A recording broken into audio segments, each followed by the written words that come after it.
right from troubled childhood, who had a mentally unwell mother, whose early years of life just moved between orphanages and foster homes. Without having any godfather to lead up her hand, she fought her way through to become the world's most famous and iconic actresses of all time. Yes, you heard it right, she is none other than Mariyln Monroe. Continental, but diamonds are a girl's best friend. So hello all, I am AI Bobby, a time traveler, and I will be navigating you through the world of untold stories, so welcome aboard to the Untold Stories. Please do click on the subscribe button for more such untold stories.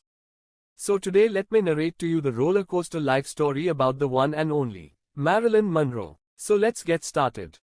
Mariyln Monroe was born as Norma Jean Baker in 1926. She had a troubled upbringing, moving between orphanages and foster homes. Her mother was Gladys Pearl Baker, who was mentally unwell for most of Mariyln's life. Mariyln would not be known or was not in contact with her biological father throughout her life. Gladys placed her daughter with evangelical Christian foster parents Albert and Ida Bolender in the rural town of Hawthorne. She also lived there for 6 months, until she was forced to move back to the city for employment. She then began visiting her daughter on weekends. In the summer of 1933, Gladys bought a small house in Hollywood with a loan from the Homeowners Loan Corporation and moved 7-year-old Monroe in with her. They shared the house with lodgers, actors George and Maud Atkinson, and their daughter, Nellie. In January 1934, Gladys had a mental breakdown and was diagnosed with paranoid schizophrenia. After several months in a rest home, she was committed to the Metropolitan State Hospital. She spent the rest of her life in and out of hospitals and was rarely in contact with Monroe. Monroe became a ward of the state,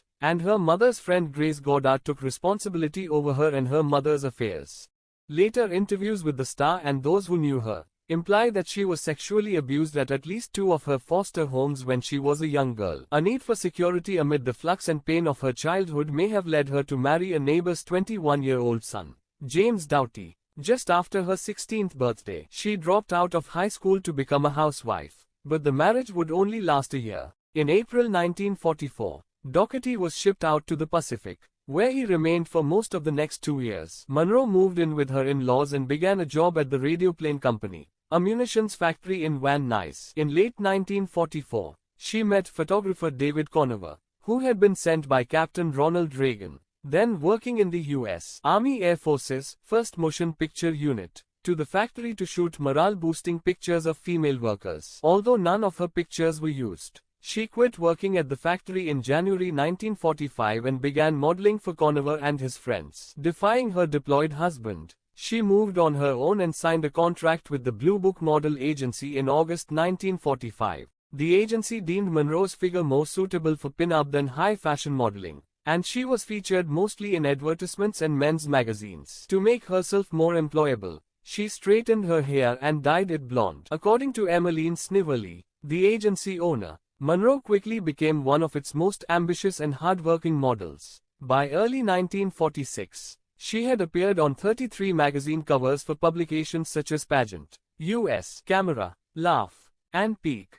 She wanted to be an actress and she was eventually signed by Fox Studios, where she was given the stage name Mariyln Monroe, but she was dropped by 1947. After a few bit roles. In 1948, Columbia Studios took up her contract, dyeing her hair platinum blonde and shaping her into the star we would recognize today. It was here that she made her first notable appearances in iconic films, All About Eve and The Asphalt Jungle. Later, Monroe's sex appeal became her abiding currency during the 1950s, the decade in which she became one of the most famous, top-billed actresses in Hollywood. Her charm and humor helped to carve out a niche for her as the dumb blonde. She played this part in some of her most famous films like Gentlemen Prefer Blondes, How to Marry a Millionaire, and The 7-Year Itch, not to mention the most sweetly tragic of them all, the brilliantly titled Sugar Cane. In Billy Wilder's 1959 Some Like It Hot, she won a Golden Globe for the role. She was a superstar at the time, as known for her high-profile marriage to retired baseball giant Joe DiMaggio as she was for her sex appeal in blockbuster films. But she was increasingly unhappy. So much of what seemed outwardly successful at this time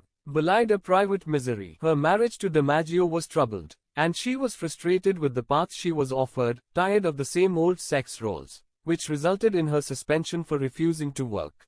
In 1954, after 9 months of marriage, Monroe divorced DiMaggio in 1955. With the photographer Milton Green, she set up her own production company, an impressively modern move, and one for which she is really remembered. It allowed her to renegotiate a new contract with Fox, which gave her more control over the projects she chose. During the late 1950s, she moved to Manhattan to study acting at the famous Lee Strasberg Institute and married the legendary playwright Arthur Miller in 1956. She lobbied for more dramatic roles, famously impressing with one in 1956 Bus Stop, but was still plagued by demands for her to return to her bombshell form, as Laurence Olivier is alleged to have told her on the set of 1957 The Prince and the Showgirl, "All you have to do is be sexy."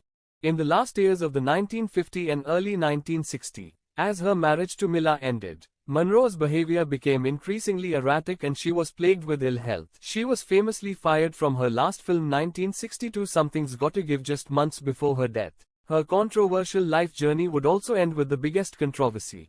Mariyln Monroe was found dead in the early hours of Sunday the 5th of May. She was 36 years old. It was declared a suicide at the time, as she died of barbiturates overdose, though many conspiracy theories surround it. The chief among those rumors is that the causes of her death was somehow covered up by the Kennedy brothers, the then U.S. President John F. Kennedy, and his brother, U.S. Attorney General Robert F. Kennedy, with whom she was allegedly having affairs. Hence, Mariyln Monroe's captivating journey from a challenging childhood in foster homes to becoming a global superstar is a tale of resilience, glamour, and tragedy. Born as Norma Jean Mortensen, she faced a tumultuous upbringing marked by foster care and a lack of stability. However, her striking beauty and undeniable talent propelled her into the limelight of Hollywood. Monroe's iconic image, characterized by her platinum blonde hair and sensuous allure, made her a symbol of glamour in the 1950s. Her cinematic ascent was propelled by iconic roles that showcased her unique blend of innocence and sensuality. Films like Gentlemen Prefer Blondes and Some Like It Hot not only solidified her status as a sex symbol but also showcased her comedic prowess and acting versatility. Monroe's radiant beauty, characterized by her signature platinum blonde hair and hourglass figure, became synonymous with the glamour of the 1950s. Behind the scenes, however, Monroe grappled with the challenges of fame. Tumultuous relationships, including marriages to baseball legend Joe DiMaggio and playwright Arthur Miller,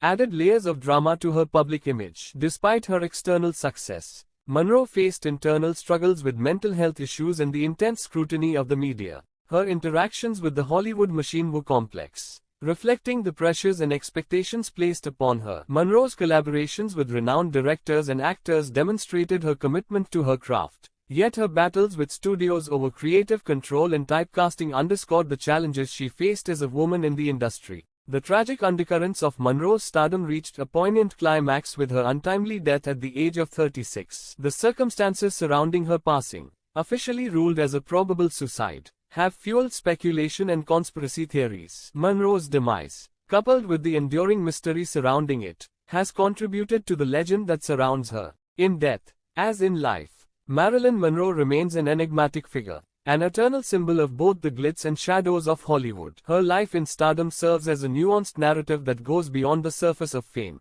exploring the profound impact of celebrity on an individual's psyche and the enduring allure of an icon whose legacy continues to captivate audiences worldwide. Thank you for being patient listeners. This is signing off. AI Bobby, from The Untold Stories. For more such informative, Untold Stories, subscribe our channel. For you it's just a click of the button, and no loss. But for us it is an encouragement to keep telling you untold stories. Thank you.